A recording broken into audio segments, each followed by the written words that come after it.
जी दोस्तों, idiom and phrase के इस सेशन को आगे बढ़ाते हुए इसके पिछले वीडियो में हम लोगों ने 20 इडियम्स देखे थे जो बहुत ही महत्वपूर्ण थे।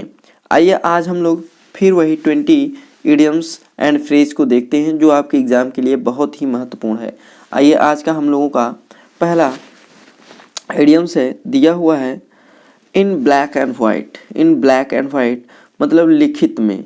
इन ब्लैक एंड वाइट का मतलब लिखित में। तो ध्यान दीजिए, जब हम लोग कोई चीज़ लिखित में लेते हैं तो जो लिखते हैं वो वाइट पेज पे होता है और जिससे लिखते हैं या तो ब्लैक होता है या तो ब्लू होता है। तो इन ब्लैक एंड वाइट का मतलब होता है लिखित में। इन ब्लैक एंड वाइट का मतलब लिखित में, इन प्रिंटेड आर रिटन फॉर्म। ठीक है, चलिए आइए हम लोग देख लेते हैं। अगला दिया हुआ है in full swings. In full swings, in full swings का मतलब होता है पूरे जोरों पर। ठीक है, पूरे जोरों पे कहते नहीं, पूरे फुल स्विंग कर रहा है, फुल स्विंग पर है, अर्थात फुल स्विंग का मतलब होता है पूरे जोरों पर है। At the height of activity, अर्थात एक्टिविटी के सबसे ऊंचे पायदान पर है, अर्थात पूरे जोर पर है। आगे अगला दिया हुआ है in the blues. In the blues, अब ध्यान दीजिए, इन द ब्लूज का मतलब होता है दुखद, दुख या संताप में। अब ध्यान दीजिए, जब कोई व्यक्ति मार खाता है उसके जो ब्लू हो जाते हैं ना, या तो क्या हो जाते हैं ब्लू, और ब्लू हो जाते हैं तो जब मार खाता है वो कैसा हो जाता है, दुखी हो जाता है, अर्थात उसके चेहरे जो होते हैं ब्लू हो जाता है और वो बहुत दुखी होता है। तो इसको बोलते हैं इन डम्स डिप्रेस्ड। अगला दिया हुआ है in the long run. In the long run, अब ध्यान दीजिए, लंबे रनिंग के बाद हम लोग क्या करते हैं, अंततः बैठ जाते हैं या अंततः हम अपने डेस्टिनेशन पर पहुंच जाते हैं, अर्थात मैं अपने मंजिल पर पहुंच जाते हैं। तो in the long run, in the long run means होता है लंबे रन करने के बाद, लंबे दौड़ के बाद हम अपने अंततः लंबे दौड़ के बाद हम अपने मंदिर पर पहुंच जाते हैं, अर्थात जहाँ पर हमारा मंजिल होता है हम वहाँ पे पहुंच जाते हैं, वो अंततः हो जाता है। इसको बोलते हैं अल्टीमेटली। क्या बोलते हैं, अल्टीमेटली। नेक्स्ट दिया हुआ है in the nick of time. In the nick of time, nick को निक समझिए, कहते हैं निक मतलब बहुत ठीक है, निक माने अच्छा, तो यहाँ पे निक का मतलब ठीक समझिए। ठीक है, तो in the nick of time मतलब ठीक समय है, ठीक समय पर। क्या है, ठीक समय पर, in the nick of time अर्थात ठीक समय पर। At the last possible moment, at the last possible moment. ठीक है, चलिए आगे हम लोग देख लेते हैं in the same boat. In the same boat मतलब एक ही हालात में, एक ही हालात में। अब ध्यान दीजिए, जब हम लोग दो लोग हैं या दो से अधिक व्यक्ति हैं, हम लोग नाव पे हैं, तो नाव पे क्या होता है, मान चलिए बीच नदी में नाव डूबने लगे, तो नाव डूबने लगे तो एक दूसरे को कहते हैं अरे यार हम तो इन द सेम बोट पर हैं, हम तो एक ही बोट पे हैं, नहीं तो कोई बच जाता, अर्थात उनकी हालत क्या होती है, एक होती है। तो इसी को बोलते हैं in the same boat. In the same boat का मतलब एक ही हालत में होना। Sharing the same problem, sharing the same problem. Next दिया हुआ है इन वॉग। इन वॉग, वॉक का मतलब होता है प्रचलित, प्रचलन में होना। वॉक का मतलब प्रचलन में होना, तो इन वॉक का मतलब होता है प्रचलित। इन वॉक का मतलब क्या होगा, प्रचलित। In the current fashion, in the current fashion, इसको बोलते हैं प्रचलित। नेट दिया हुआ है ins and outs. Ins and outs, जैसे मान चलिए कोई व्यक्ति है, वह कहता है मैं आपके घर के अंदर मतलब इन्स को भी जानता हूँ एंड घर के बाहर मतलब आउट्स को भी जानता हूँ, अर्थात मैं इन्स को भी जानता हूँ एंड आउट्स को भी जानता हूँ। इसको बोलते हैं इन्स एंड आउट्स, अर्थात विस्तृत विवरण, पूरी जानकारी होना। तो इन्स एंड आउट्स का मतलब पूरी जानकारी होना। Intricacies, intricacies or complications, full details, इसको बोलते हैं, क्या बोलते हैं, फुल डिटेल्स। आइए अगला हमारा दिया हुआ है आयरन हैंड या आयरन फिस्ट। आयरन हैंड का मतलब होता है कड़ाई से। आयरन हैंड का मतलब क्या होता है, कड़ाई से, या आयरन फिस्ट का मतलब भी होता है कड़ाई से, अर्थात बहुत कड़े से पेश आना, रिगोरस कंट्रोल अर्थात आयरन हैंड होना या आयरन फिस्ट होना कड़ाई से।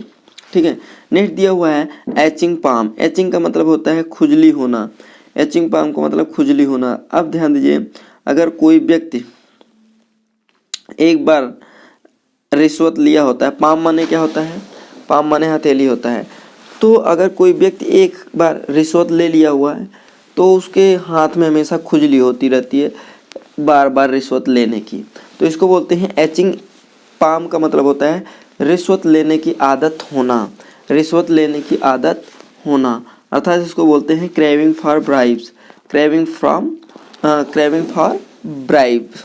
ठीक है, नेक्स्ट दिया हुआ है इट्सी बिट्सी का मतलब होता है अत्यंत छोटा। इट्सी बिट्सी, एक मेरा बच्चा है, छोटा बच्चा है, वो इट्सी बिट्सी लिया होता है। इट्सी बिट्सी का मतलब अत्यंत छोटी चीज़ लिया हुआ होता है, वेरी स्मॉल आर टाइनी। ठीक है, नेक्स्ट दिया हुआ है jack of all trades and master of none. Jack of all trades, jack का मतलब अगर पकड़ ना, हर पकड़ में, हर व्यापार में जानकारी थोड़ा बहुत है, एंड मास्टर ऑफ नन, और किसी भी में मास्टरी नहीं है, अर्थात जो आदमी किसी भी काम में निपुण ना हो लेकिन सभी कार्यों को जानकारी में रखता हो, अर्थात जैक ऑफ ऑल ट्रेड्स, सभी ट्रेड के बारे में जानकारी है, एंड मास्टर ऑफ नन, और किसी में भी निपुणता नहीं है, उसको बोलते हैं jack of all trades and master of none. ठीक है, इसको बोलते हैं a person who knows many different kinds of work but is a master of none। ठीक है, नेक्स्ट दिया हुआ है जेल बर्ड। जेल बर्ड का मतलब होता है जो जेल में एक बार चला गया हो, उसको बोलते हैं जेल बर्ड। जो जेल में हो या पहले रह चुका हो उसको बोलते हैं जेल बर्ड। क्या बोलते हैं? Jail bird. A person who is और has been confined to jail. Next दिया हुआ है जॉन्डिस्ड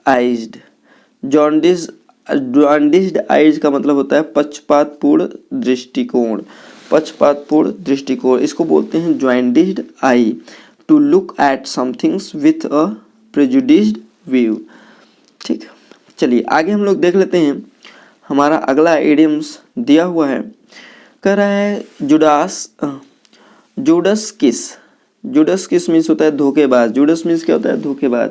तो जुडस किस मीन्स होता है धोखेबाज का किस, अर्थात झूठा प्यार, अर्थात झूठा प्यार, फॉल्स लव बोलते हैं इसको।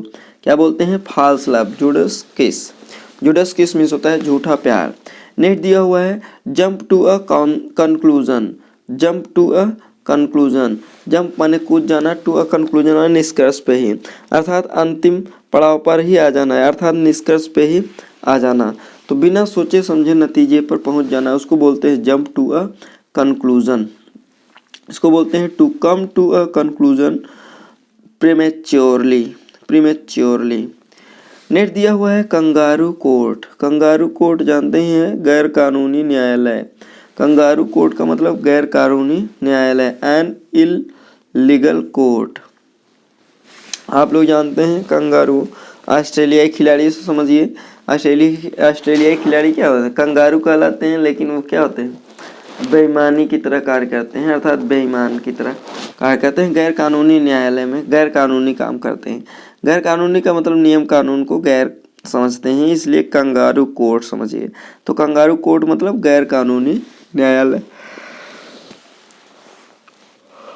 नेक्स्ट देख लीजिए, keep one's cards close to one's chest. अब ध्यान दीजिए, कीप वंस कार्ड्स क्लोज, कहते हैं अपने कार्ड को क्लोज रखो, टू वंस चेस्ट, अपने हृदय से, अपनी छाती से लगा के रखो, अर्थात किसी बात को छिपाना होता है, उसको क्या बोलते हैं? किसी बात को छिपाना। Keep one's cards close to one's chest. Hiding something. Next दिया हुआ है keep one's fingers cross. Keep one's finger cross का मतलब होता है किसी अच्छी घटना होने की कामना करना। जब कुछ चीज़ होता है तो हम लोग अपने हाथ को क्रॉस में कर देते हैं, अर्थात ये फिंगर्स है, फिंगर को क्रॉस में करके बोलते हैं अरे भगवान अच्छा हो जाए, अच्छा हो जाए। तो इसको बोलते हैं कीप वंस फिंगर्स क्रॉस। इसका मतलब होता है किसी अच्छी घटना के होने की कामना करना। To wait expectedly, to wait expectantly, expectantly, ठीक है। चलिए आगे हम लोग देख लेते हैं keep one's word. Keep one's words, keep माने रखना, वंस माने किसी व्यक्ति का, वर्ड्स माने शब्द, अर्थात ऐसा व्यक्ति जो अपना शब्द रखता है, अर्थात प्रतिज्ञा पूरी करना, प्रतिज्ञा पूरा करता है। तो टू कीप वंस प्रॉमिस इसको बोलते हैं टू कीप वंस प्रॉमिस, इसी को बोलते हैं कीप वंस वर्ड्स। तो ये वीडियो आपको कैसा लगा कमेंट बॉक्स में कमेंट करना ना भूलिएगा। ये चैनल पे नए हैं तो चैनल को सब्सक्राइब कर लीजिएगा, बेल आइकन पे प्रेस करना ना भूलिएगा ताकि नए नोटिफिकेशन आप तक पहले पहुंच सके। जी दोस्तों, आज हम लोगों ने फिर 20 इडियम्स को देखा है, तो फिर मिलेंगे हम लोग नेक्स्ट वीडियो में नेक्स्ट टॉपिक के साथ। तब तक के लिए जय हिंद।